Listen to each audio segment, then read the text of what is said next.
Whistle ப்ளோயலுக்கு வணக்கம். இன்னைக்கு நம்ம முக்கியமான ஒரு விஷயம் என்னன்னா, தமிழகத்தில் நம்மளுடைய சிஎம் ஜோசப் விஜய் அவர்கள் பொறுப்பேற்று கிட்டத்தட்ட 5 நாட்கள் முடிவடைந்திருக்குன்னு நினைக்கிறேன். அடுத்ததாக நேற்றுக்கு முன்னால் ஒரு காணொளி நம்ம பதிவிட்டிருந்தோம். அந்த காணொளியில் ஒரு சில இடங்களில் பேசிட்டு இருக்கும்போது நான் அவர் முதலமைச்சர் விஜய் அவர்களை நடிகர்னு 2-3 இடங்களில் சொல்லியிருக்கேன். உண்மையாகவே நான் அதை வருத்தப்படுறேன். நான் இப்போ சப்ஜெக்டுக்கு வந்துடுறேன். அது தவறு தான். ஏன்னா தமிழகத்தில் அவர் நடிகராக முதலமைச்சராக முடியுமா அப்படின்ற காலகட்டத்தில் காழ்ப்புணர்ச்சியோட கேலியும் கிண்டலும் செய்து அவர்களை ரொம்பவும் நோகடிச்சாங்க. ஆனால் அதையெல்லாம் தாண்டி மக்கள் சரியான இடத்தை தீர்ப்பு கொடுத்தாங்க. அந்த தீர்ப்பு கொடுத்த பிறகு கூட அந்த 4-5 நாட்கள் அவரை பதவி ஏற்கக்கூட முடியாத அளவுக்கு சில நயவஞ்சகமான வேலைகளை பண்ணாங்க. நம்ம சப்ஜெக்டுக்கு வருவோம். இப்போ சமீபத்தில் பார்த்தீங்கன்னா ஒரு வாக்குறுதிகளை நிறைவேற்றிட்டே வராரு. திமுக அரசு, திராவிட முன்னேற்ற கழக அரசு, திராவிட மாடல் அரசு கடந்த 5 வருஷத்துல 525 வாக்குறுதிகள் கொடுத்தாங்க. ஆனால் எனக்கு தெரிஞ்சு ஒரு 85 வாக்குறுதிகளும் நிறைவேற்றிருப்பாங்கன்னு நான் நினைக்கிறேன் அதிகபட்சமாக. கடந்த காலங்களில் முன்னாள் முதலமைச்சர் ஸ்டாலின் அவர்கள் அந்த 505 வாக்குறுதியை ஒரு வருஷத்தில் நிறைவேற்றியதாக சொல்லி ஒரு புழுகு மூட்டையை நம்ம கிட்ட சொல்லுவாரு. அடுத்து பார்த்தீங்கன்னா வர மந்திரிங்க, அப்புறம் இருக்கிற காகிதங்கள் இதெல்லாம் சேர்ந்து என்ன பண்ணுதுங்கன்னா, அப்படியே 220 வாக்குறுதி நிறைவேற்றி மக்கள் எந்த பிரச்சனையும் இல்லாமல் நிம்மதியாக சுபிட்சமாக சந்தோஷமாக வாழ்கிற மாதிரி இவங்க ஒரு கற்பனையான இந்த ஊடகத்தில் வச்சுக்கிட்டு இவங்க அந்த பெண் நிறுவனங்கள்லாம் வச்சுக்கிட்டு இவங்க அடிக்கடி நடிச்சாங்க. அதையெல்லாம் தாண்டி மக்கள் உத்தராம்பான் குத்து, அதுதான் பெரிய சக்சஸ்க்கான விஷயம். விஜய் அவர்களுடைய இப்போ அடுத்ததாக பார்த்தீங்கன்னா மகளிருடைய உதவித்தொகை உண்மையாகவே ரொம்ப அன்னைக்கு ஒவ்வொரு மகளிருக்கும் அது வாக்குறுதி நிறைவேற்றிடுவாரா நிறைவேற்ற மாட்டாரா அப்படின்ற சில சமூக ஊடகங்கள் நம்ம பல கருத்துக்களை பார்க்குறோம். அந்த நம்மளுடைய முதலமைச்சர் விஜய் அவர்கள் இவ்வளோ பண நெருக்கடிகள்லையுமே அந்த 2500 பணம்ன்றது சாதாரண பணம் இல்லை. அவங்களுக்கு அது எவ்வளோ பெரிய அத்தியாவசியமான விஷயம். நம்ம கொடுத்த வாக்குறுதியை காப்பாற்றலாம்னா நமக்கு என்ன நடக்கும்? ஏன்னா உண்மையாகவே பணம் இல்லைங்க. கஜானா டுபாகல் ஆயிடுச்சு. 2 பேரும் சேர்ந்து மொத்தமாக அடிச்சு காலி பண்ணிட்டு போயிட்டாங்க. இப்போ பணத்துக்கு நம்ம இப்போ பிச்சை எடுக்காத குறையாதான் நம்ம நிற்கிறோம். இப்போ நம்ம மாநில அரசு, மத்திய அரசை கையேந்தி நிற்கக்கூடிய சூழ்நிலைக்கு வச்சுட்டு போயிட்டாங்க இந்த திராவிட மாடல் அரசுக்கு. ஆனால் விஜய் அவர்கள், நான் இப்போ சமீபத்தில் அவர்கிட்ட கேள்விப்பட்டேன், முதல்ல ரொம்ப சந்தோஷமாக ஜாலியாக இருப்பாருன்றது. ஏன்னா அந்த செக்யூரிட்டி ஆஃபீஸர்லாம் சொல்கிறது ரொம்ப டென்ஷனு, பயங்கரமான ஒரு அலைச்சல், எப்போ பார்த்தா திங்கிங்கே பொதுமக்கள் மேலே ஒரு பெரிய ஒரு வசதியான குடும்பத்தில் பிறந்த ஒரு நபர் அவர் சொல்லுவார், எங்கள் அப்பா கஷ்டப்பட்டார். உங்கள் அப்பா கஷ்டப்பட்டார், நான் இல்லைன்னே சொல்லலை. உங்கள் அப்பா அம்மா எல்லாருமே குடும்பத்தை கஷ்டப்பட்டு ஒரு நல்ல நடிகனாக உருவாக்குறதுக்கு எவ்வளோ தியாகங்களை பண்ணியிருப்பான்னு எனக்கு தெரியும். ஏன்னா நான் அவரோட நான் பழகியவன். ஐயா எஸ்.எஸ். சந்திரசேகரோட நான் பழகியதுனால சொல்கிறேன். நான் 20 ஆண்டுகளுக்கு முன்பாகவே சொல்கிறார். மதுரையில் நம்முடைய முதலமைச்சர் விஜய் அவர்கள் ஒரு நிகழ்ச்சிக்கு வரத்துக்காக இருந்துச்சு. எந்த ஹோட்டல்லையுமே ரூம் தர மாட்டேன்றாங்க. அப்படியாப்பட்ட சூழ்நிலையில் அப்போ சங்கமம் ஹோட்டல், இப்போ வேற ஒரு பேரில் இருக்குது, அதுதான் பெரிய ஹோட்டல். அப்புறம் பாண்டியன் ஹோட்டல், இந்த மாதிரி மதுரையில் ஒரு முக்கியமான ஹோட்டல்ஸ். அது எல்லாமே என்ன, கடந்த முறை அந்த ரசிகர்கள் செய்த சில அசம்பாவிதத்தினால ரூம் தர மாட்டேன்ட்டாங்க. அப்புறம் தமிழ்நாடு ஹோட்டலில் தான் என்னுடைய ஐயா எஸ்.எஸ். சந்திரசேகர் அவர்கள் ரூம் போட்டிருந்தார். அங்கேயும் பக்கத்துலேயே ரூம் எனக்கு அதுக்கு அடுத்த ரூம் இருந்ததுனால நான் அவர்கிட்ட பேசுவதற்கு நிறைய வாய்ப்புகள் கிடைச்சது அந்த நேரங்களில். அப்போ அவர் சொன்னார், நான் கம்யூனிஸ்ட் சித்தாந்தத்தோட நீங்கள் இருக்கிறீங்களே, உங்களுடைய படங்கள் எல்லாமே கம்யூனிஸ்டுகளுடைய கொடிகள் பறக்கப்படுது, ஒரு புரட்சிகரமான ஒரு செயல்பாடாக இருக்கு உங்கள் திரைப்படத்தில், நீங்கள் கம்யூனிஸ்டா சார்னு கேட்டேன். அவர் தாராளமாக ஒத்துக்கிட்டார். நான் எப்படி எடுத்துக்கிட்டாலும் நான் கம்யூனிஸ்டாக எடுத்துக்கிட்டேன், கம்யூனிஸ்ட்டு, காங்கிரஸாக எடுத்துக்கிட்டேன் காங்கிரஸ். ஆனால் நான் மக்களுடைய நலத்தை நிறைய நேசிக்கிறவன், நான் வறுமையிலேருந்து வெளியே வந்தவன் அப்படின்னாரு. அப்போ உங்களுடைய எதிர்பார்ப்பெல்லாம் என்ன சார், அடுத்தது என்ன செய்யணும்னு சொல்கிறீங்க? நான் தோற்கப்பட்டவனாக இருந்தாலும் கூட நான் அரசியலில் ஏதோ ஒரு பெரிய விஷயம் சாதிக்கணும்னு நினைச்சேன். நான் தோத்ததை என் மகனை வச்சு சாதிப்பேன்னு 22 வருஷத்துக்கு முன்னாடி மதுரையில் தமிழ்நாடு ஹோட்டலில் ஐயா எஸ்.எஸ். சந்திரசேகர் சொன்னதை எனக்கு ஞாபகத்துக்கு வருது. அந்த மாதிரி தன்னுடைய ஒரு வசதி வாய்ப்போடு இருந்த ஒரு மகன் ஒரு ஒரு உணர்ச்சியோட மக்களோட வந்து போராடி அதாவது குறிப்பாக பார்த்தீங்கன்னா திராவிட முன்னேற்ற கழக ஆட்சியில் ரவுடி பசங்க தான் அதிகமாக வந்து தொந்தரவு அதிகம் இருக்கும். தமிழக வெற்றி கழகத்தினுடைய அந்த இளைஞர் பட்டாளங்களை எந்த அளவுக்கு சித்திரவாதிகள் செஞ்சிருப்பாங்க அப்படின்னு நம்ம யூகிக்கவே வேணாம். நம்ம இன்னைக்கு தான் எல்லா இடத்துலையுமே வந்துருச்சு. ஒரு கர்ப்பிணி பெண்ணை கூட இவனுக்கு விடலை, அந்த அளவுக்கு அவனை டார்ச்சர் பண்ணி பல விஷயங்கள்ல மிரட்டுறது, அடிக்கிறது, ஓட விடுறது, இந்த ஊருக்குள்ளேயே பொய் வழக்கு போட வைக்கிறது காவல்துறையை வச்சு, இப்படி பல நெருக்கடிகளை வந்து தாவேகா தொண்டர்கள் தாக்கி பிடிச்சி அந்த தாக்குப்பிடினுடைய வீரியம் தான் வந்து இன்னைக்கு மிகப்பெரிய வெற்றியாக கொடுத்தது. அது தமிழக வெற்றி கழகம் என்பது அந்த அக்கறையோடு இந்த தமிழ்நாட்டு மக்களை சிந்திக்கிறாரு இன்னைக்கு விஜய். அப்படி சிந்திக்கிற விஜய் அவர்கள் வந்து நான் சமீபத்தில் ஐஏஎஸ் ஆஃபீஸர்கள் மாற்றத்தில் ஐஏஎஸ் ஐபிஎஸ் ஆஃபீஸர்கள் மாற்றம் அப்படின்னு போட்ட உடனே எனக்கு 2-3 நாளுக்கு முன்னாடியே வந்து அவருடைய முதலமைச்சருடைய முதன்மை செயலாளராக திரு செந்தில்குமார் அவர்கள் பதவி வைத்தாங்க நினைக்கிறேன். அடுத்ததாக பார்த்தீங்கன்னா சகோதரி லக்ஷ்மி பிரியா அவர்கள் வந்து 2வது செயலாளராக பொறுப்பேற்றாங்க. அடுத்து 3வதாக இன்னொருத்தர் போட்டிருக்காங்க, அவர் யாருன்னு தெரியல. இப்படி ஒரு நல்ல அதிகாரிகள், இந்த ஆட்சிக்கு ஏற்ற அதிகாரிகள். அவருடைய கணவன் வந்து மிஸ்டர் அருண் ராய் நினைக்கிறேன். அவரும் கடந்த ஆட்சியோட தொழில்துறையில் சில விஷயங்களை செக்ரட்டரியாக இருந்தார் நினைக்கிறேன். ஸோ ஒரு நல்ல இளைஞர் வட்டங்களை வந்து நீங்கள் எடுத்து கரெக்டான ஆட்களை, நேர்மையான ஆட்களை போடணும்னு நீங்கள் யோசித்ததோ இல்லை உங்களுக்கு தகவல் யாரும் சொன்னதோ அவங்களுக்கு தெரியாது. நல்ல சாய்ஸ் பண்ணியிருக்கீங்க இப்போ இருக்க போட்டிருக்க அதிகாரிகளில். காரணம் என்னன்னு கேட்டிங்கன்னா, கடந்த ஆட்சியில் வந்து இந்த குறிப்பிட்ட ஒரு 4 அதிகாரிகள், இப்போ நீங்கள் தான் இப்போ ஒருத்தரை போட்டிருக்கீங்கல்ல, உதயச்சந்திரன் ஒரு ஐஏஎஸ். ஐயோ, இந்த நாடு குட்டிச்சாவராகிறதுக்கு முக்கிய காரணமாக 5 வருஷம் முட்டு சந்தில் கொண்டு போய் விட்டுருவாங்க இந்த ஆள் முருகானந்தமும் இவரும். தயவுசெய்து இவங்க பண்ணாதீங்க. நாங்கள் கெஞ்சி கூத்தாடி நானும் சவுக்கு சங்கர் எல்லாம் இந்த மாதிரி சமூகத்தில் அக்கறை உள்ள நபர்கள், சமூக செயற்பாட்டாளர்கள், பத்திரிகையாளர்கள், பல்வேறு பேர்கள் வந்து இவங்க வந்து முதலமைச்சருக்கு எடுத்து வச்சோம். அதாவது பத்திரிகைகள் ஒன்றும் பெரிய இந்த சோசியல் மீடியாக்கள் இல்லாத காலகட்டங்களில் நான் அம்மையார் ஜெயலலிதா அவர்களையும் பார்த்துருக்கேன், கலைஞர் கருணாநிதி அவர்களையும் பார்த்துருக்கேன். அவங்க 2 பேரும் முதலமைச்சர் அந்த காலகட்டத்தில் ஒரு துண்டு சீட்டுனா கூட அவங்க அப்பா முதலமைச்சர் நம்ம ஸ்டாலின் அவர்களுடைய அப்பா முதலமைச்சர் அந்த காலகட்டத்தில் கலைஞர் அவர்கள் துண்டு சீட்டை கூட வந்து வாங்கி படிச்சுட்டு அதுக்கு ஏதாவது ரிப்ளை கொடுக்கணும்னு சொல்லக்கூடியதில் நான் நேரடியாகவே ஒரு 3 சம்பவங்கள் எனக்கு நடந்திருக்கு. அவருக்கு வந்து அந்த வழி கீழேருந்து வந்திருக்காரு, தெரிஞ்சிருக்கு. ஸ்டாலின் அவர்களுடைய ஆட்சி காலத்தில் நீங்கள் பாலாறும் தேனாரும் ஓடுது, வாழ்க்கையில் வந்து இந்த மக்கள்லாம் வந்து சாப்பிட்றதே வந்து தங்கத்தையும் வெள்ளியும் தான் சாப்பிட்றாங்க அப்படின்ற மாதிரி அவர்கிட்ட சொல்லியிருக்காங்க போல் இருக்கு. அதனால என்ன ஆயிடுச்சுன்னா, நாட்டு மக்கள் எல்லாம் சுபிட்சமாக இருக்காங்க. ஏன்னா நான் இப்படி வீட்டை விட்டு வெளியே வரும்போதே அவர் ரிசீவ் பண்ணுறதுக்கு ஒரு மந்திரி எப்பவுமே 6 மணிக்கு நிற்பார் கேட்டில், வாட்ச்மேன் மாதிரி. இந்த ஸ்னேக் பாபுன்ற சேகர் பாபு, அந்த மனுஷனால தான் இந்த மனுஷனை காலி பண்ணிட்டாரா இல்லை இந்த மனுஷன் அவரை காலி பண்ணிட்டாரான்னு தெரியலங்க இன்னைக்கு நாட்டில் இருக்குது. ஒரு முதலமைச்சராக ஒரு நாட்டில் தோக்குறாங்கன்னா அப்போ எந்த லட்சணத்தில் இந்த ஆட்சி நடந்திருக்குன்றது இது ஒரு உதாரணம். அதுக்காக இந்த உதயச்சந்திரன், அந்த ஏடிஎம்கே இந்த டிஎம்கே பீரியட்ல இருந்த ஒரு 4 ஐஏஎஸ் ஆஃபீஸர் இருக்காங்க இல்லையா, 2-3 பேர். இப்போ அவர் சண்முகன் ஒரு ஐஏஎஸ், சண்முகம், எம்எஸ் சண்முகம்ட்டு, அவர்லாம் நல்ல மனிதர். அவருக்கெல்லாம் இன்னைக்கு நல்ல பொறுப்பு இன்னைக்கு கொடுக்கலாம். ஏன்னா அவர்கிட்ட வந்து அவர் 3வதோ 4வதோ இருந்தார்னு நினைக்கிறேன். அதனால அவரோட மாதிரி ஆட்கள்லாம் வந்து நேர்மையான ஆட்கள். நீங்கள் இப்போ அப்பாயின் பண்ணது எல்லாமே பார்க்கும்போது சந்தோஷமா இருந்துச்சு. ஆனால் இவங்க எல்லாம் உங்களுக்கு எவ்வளோ நெருக்கடிகள் கொடுத்தாங்க.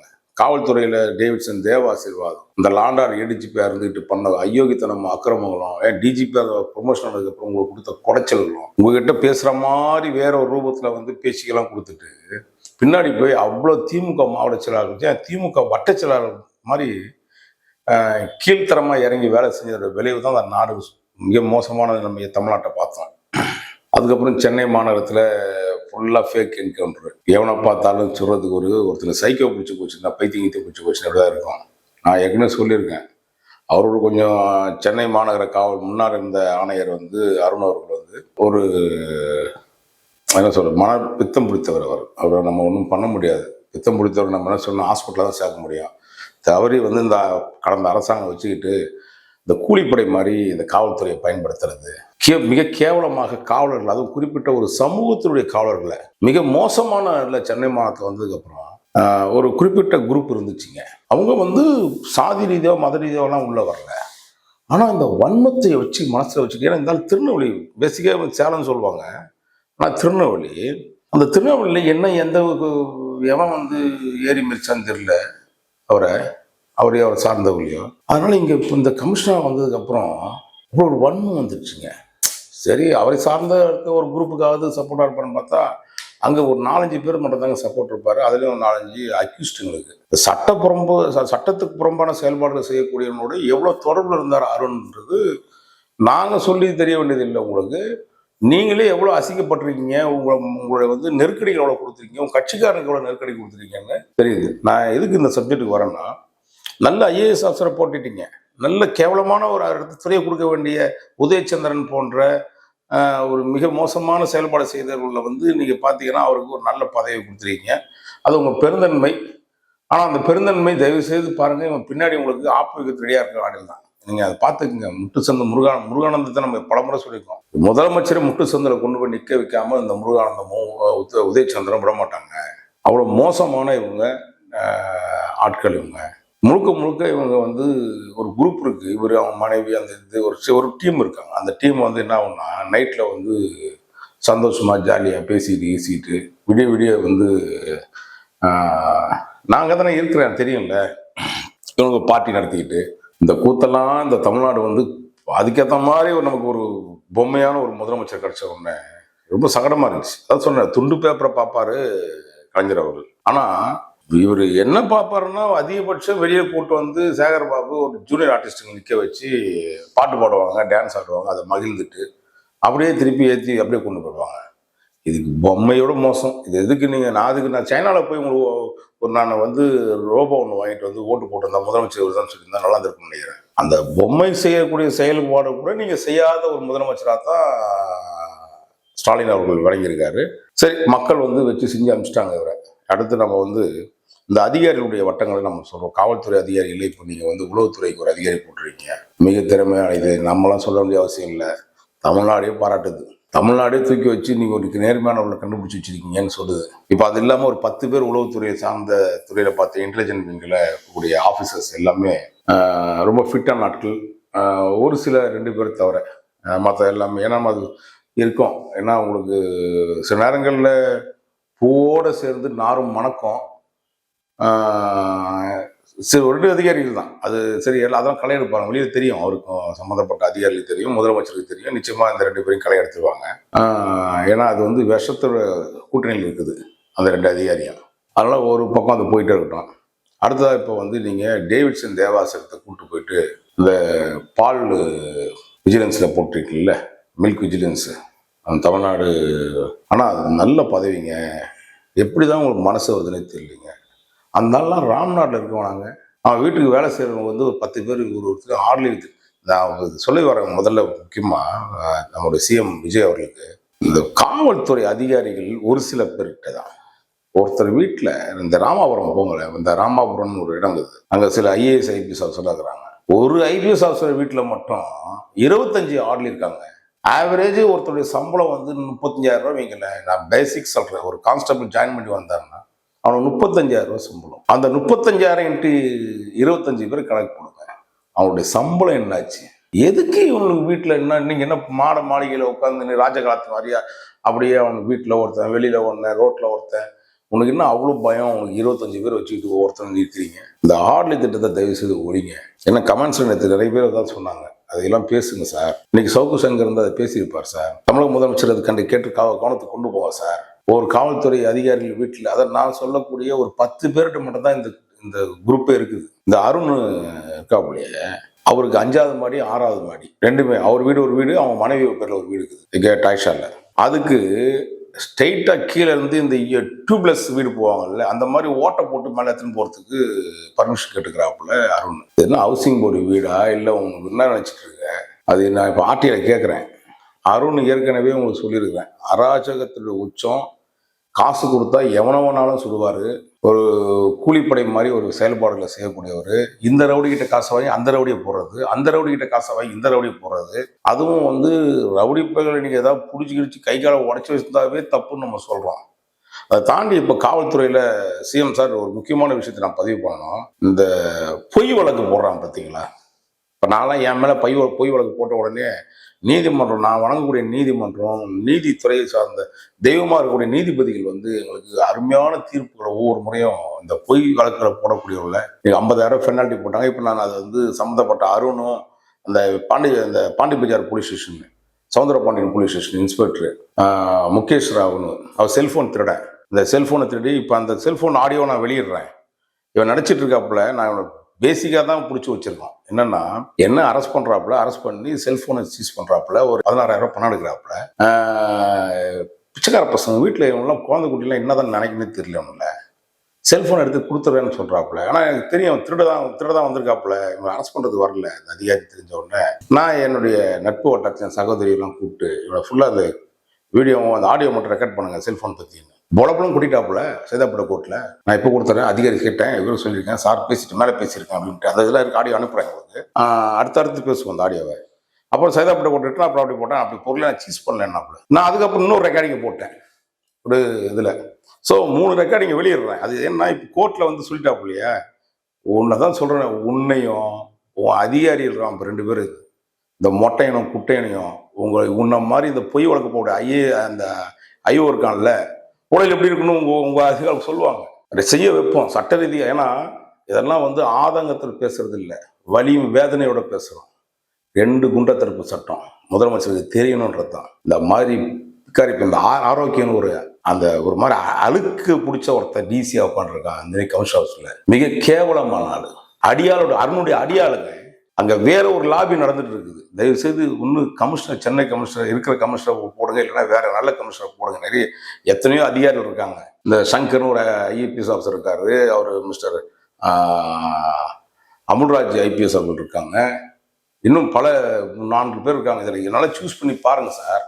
இப்போ உட்காந்துக்கிட்டு இந்த மாதிரி அழுக்கு பிடிச்சவங்க இந்த மாதிரி ஆரோக்கியம் போல ஒரு டெப்டி கமிஷனர் எல்லாம் தூக்கி அடிக்க வேணாம். அதுதான் சொன்னேன். இந்த நீதிமன்றத்தை நாங்கள் வந்து ஒவ்வொரு இடத்துலையும் தீர்ப்பு வாங்கிட்டே வரேன்.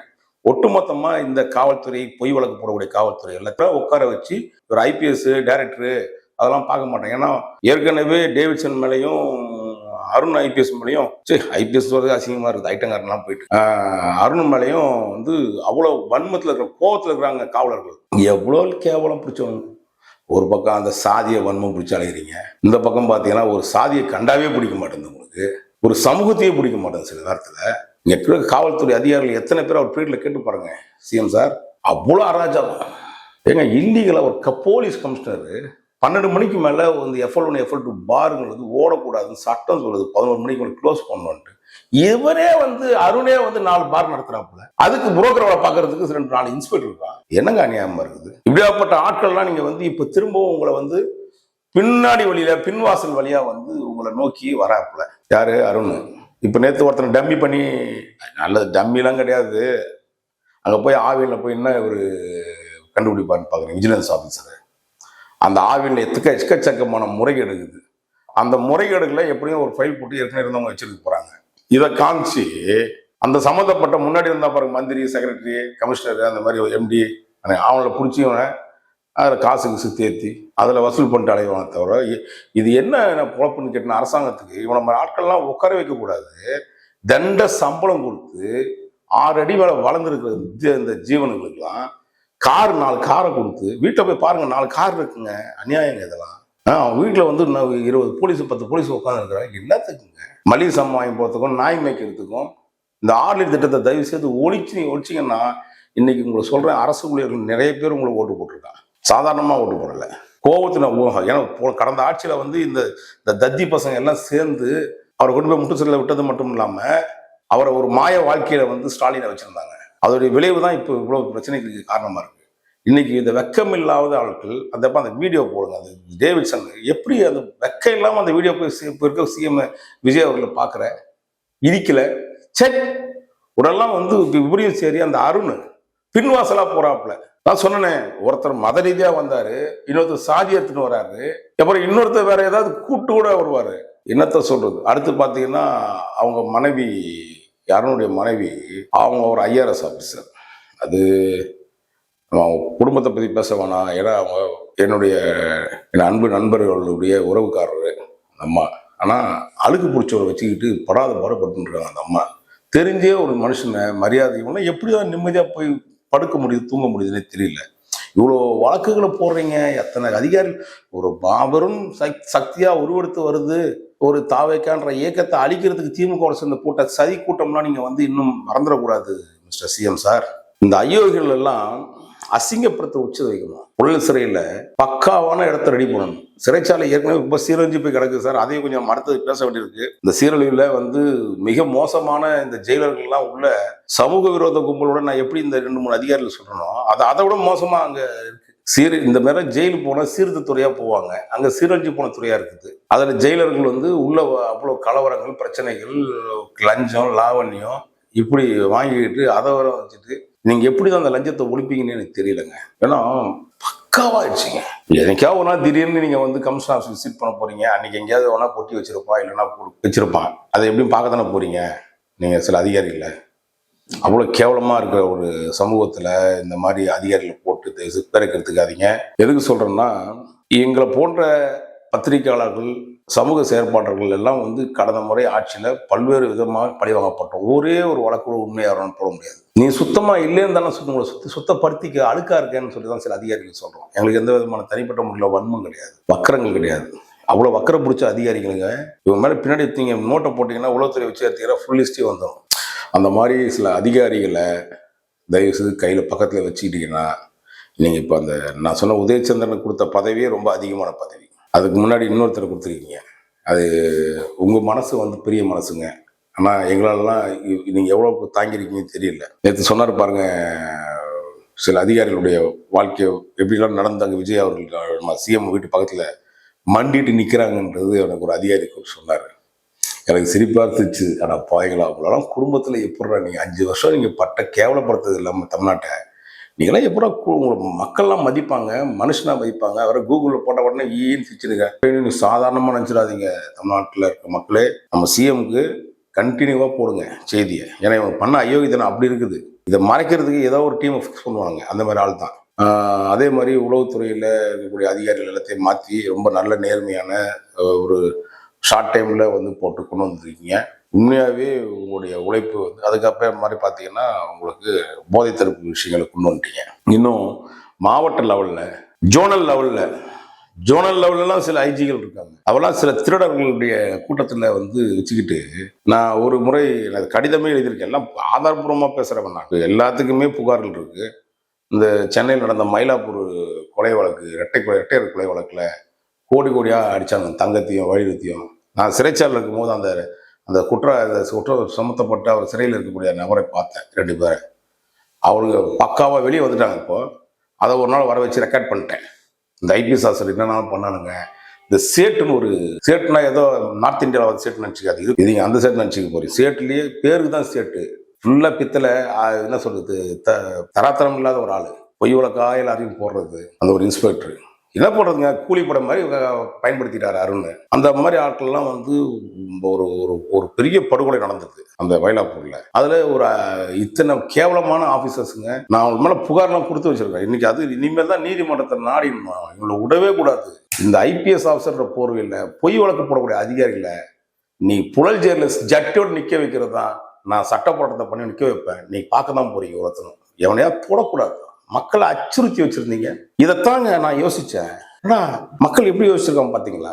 இவனுங்க பேசினாவே, இந்த அரசாங்கத்தையோ இந்த அதிகாரிகளையோ பேசினாவே நம்மளை கொண்டு போய் பொய் வழக்கு போட்டு இந்த மாதிரி சவுக்கு சங்கரியும் வாராகியும் இந்த மாதிரி பல பேரை கொண்டு போய் சிறைச்சாலையை வச்சு வச்சு வச்சு வச்சு வச்சு வச்சு இவனுங்க எப்படி துன்புறுத்துறாங்க. நம்ம ஏன்னா பேசணும்? இவனுக்கு பேசி அடிக்கிறான். நம்ம பேசாம மௌன புரட்சி அடிப்போம். அச்சானும் பாருங்க ஒரு குத்து தேர்தலில். ஐயோ ஐயோ, இது நம்ம நான் தமிழ்நாட்டுடைய புரட்சின்னு சொல்றதை விட இந்தியாவிலே நடக்காத ஒரு மிகப்பெரிய புரட்சியை நம்ம சிஎம் பண்ணிட்டாரு. ஏன் உலகத்திலேயே கூட நடக்கலன்னு தெரியும் எனக்கு ஓரளவுக்கு. அந்த மாதிரி ஒரு சக்சஸ்ஃபுல்லாக ஒரு விஷயம். காவல்துறை அதிகாரிகள் நம்பாதீங்க. சில பேரை எப்பவுமே வன்மம் இருக்கும். அங்கே இங்கே ஒரு துண்டு போடுவான், அங்கே ஒரு துண்டு போடுவான். ஒரு 4 பேர் இல்லை, அந்த 4 பேர் மட்டும் பக்கத்தில் வச்சுக்காதீங்க. நாசமாக போனவங்க இல்லை. இந்த நாட்டையும் உங்களையும் சீரழிச்சிருவான். சேர்த்து உங்களை ஏமாற்றி உங்களையே கரெக்டாக ஆக்கிடுவாங்க. அந்த மாதிரி ஐபிஎஸ் ஆஃபீஸர் இருக்கிறான் உள்ள. அடுத்து இந்த ஐஏஎஸ் ஆஃபீஸர், இந்த உதயச்சந்திரன் மாதிரி ஆட்கள்லாம் நீங்கள் ஏதோ பெருசாக பண்ணுறீங்க. இந்த முருகானந்துக்கு நல்ல பதவியெல்லாம் கொடுத்துருக்கீங்க. இப்போ நான் அடுத்து ஒருத்தர் வரேன் பாருங்க. ஐஏஎஸ் ஆஃபீஸர் முருகானந்தனுடைய மனைவி சுப்ரியா சாகுன்னு ஒரு ஐஏஎஸ் ஆஃபீஸர். இந்த மஞ்சப்பைன்னு ஒரு திட்டம் கொண்டு வந்து இந்த இந்த மஞ்சப்பை கொண்டு வந்து கருணாநிதியை நான் சொல்லலைங்க. இந்த மஞ்சப்பை திட்டம்னு ஸ்டாலின் ஒன்று கொண்டு வந்து வச்சா தெரியுமா? எத்தனாயிரம் கோடி அஷ்டம் தெரியுமாங்க. அதுக்கு முக்கிய விதி என்னன்னா, அதுக்கு ரூட்டு போட்டு கொடுத்தது எல்லாமே இந்த சுப்ரியா சாகு ஐஏஎஸ். இதெல்லாம் பார்த்துக்குங்க சார். ஏன்னா அவங்களுக்கு ஃபண்ட் இல்லை, சிரமப்படுறீங்க. தயவுசெய்து சொல்கிறேன், இவங்களுக்கு நீங்கள் செய்ய வேண்டிய வேலை என்னன்னா, சினிமாவில் எப்படி நடக்காத ஒரு விஷயத்த நடந்த மாதிரி காமிச்சு நிஜத்திலையும் நடக்க வச்ச ஒரு அறிவு ஜீவி நீங்க. ஒரு ஒரு பெரிய மேரக்கிள் நடந்திருக்குது. இந்த ஐஏஎஸ் ஐபிஎஸ் ஆஃபீஸர் 4 பேரை பிடிச்சி சிறைச்சி புழல்ல வச்சிருங்க. குறிப்பா இந்த அருணையும் டேவிட்சனையும் வச்சுட்டீங்கன்னா அதுக்கப்புறம் இன்னும் ஒரு 4 பேர் இருக்கான். அதை நான் யாரும் அப்புறம் வெளிப்படுத்துறேன். ஏன்னா இவங்கெல்லாம் ஒரே நேரத்துல எல்லாம் வெளிப்படுத்திட்டு நல்லா இருக்காது. அவனை செஞ்சது நம்ம எவிடன்ஸ் கையில் இருக்கு வண்டியும். அதே மாதிரி இந்த உதயச்சந்திரன் பேர் என்ன, இந்த முருகானந்தம், இந்த அம்மா சுப்ரியா சாகு, இதெல்லாம் ஒரு பப்ளிசிட்டி பைத்தியங்க எல்லாம். அப்படிதான் இருக்கு. தயவுசெய்து பார்த்துக்குங்க சார். நீங்க நல்லா பண்றீங்க, நல்லா பண்ணணும். இன்னும் கூடிய விரைவில் வந்து சீக்கிரமா சில காவல்துறை அதிகாரிகளை மாத்துங்க. அதுவும் சாதி பார்க்கறோம்னா தயவுசெய்து உள்ள போட்டுறாதீங்க, மதம் பார்க்கணும் போடாதீங்க, காசு பார்க்கணும் குறிப்பா போடுறாங்க. இந்த 2 பேர்ல நீங்க ஒருத்தர் அடிச்சு காய அடிச்சிட்டீங்க. இவர் இருந்தாலும் நாகர்கோவிலில் கொண்டு போய் விட்டு அந்த காட்டுல இந்த பஸ் இரும்பு போன, இடிஞ்சு போன, உடஞ்சி போன பஸ் எல்லாம் இருக்குல்ல, அதுவும் நாங்கள் தொடக்கி விட்டீங்கன்னா கரெக்டா இருக்கும். அதை மட்டும் செய்யுங்க. நாங்கள் ஜெயிலுக்கு அனுப்புறதை நாங்கள் பார்த்துக்கிறோம். எங்ககிட்ட எல்லா வேலையும் பார்த்துக்கிறோம். நான் சட்ட ரீதியா இந்த முன்னாள் திருநன் அனுப்புறங்க எல்லா அமைச்சர்களும், அவங்களுக்கு நீங்க எதுவும் பண்ண வேணாம். நாங்க அடிக்கிற கம்ப்ளைண்ட் எவிடன்ஸை கையில கொடுக்குறோம், நீங்க போட்டு பிடிச்சி உள்ள போடுங்க. அதை காப்பாத்துறதுக்கு 4 ஐபிஎஸ் வருவான் எங்கேயாவது கிளம்பி. அதை விட்டுறாதீங்க. நீங்க உங்க செக்ரட்டரி பக்கத்துல இருக்காங்க, நேர்மையான ஆட்கள் இருக்காங்க. தயவு செய்து அதை கரெக்டா ஹேண்டில் பண்ணீங்கன்னா வெற்றி நிச்சயம். தமிழக வெற்றி காலம் ஆள்வது எப்பவுமே நிச்சயம். நன்றி, வணக்கம்.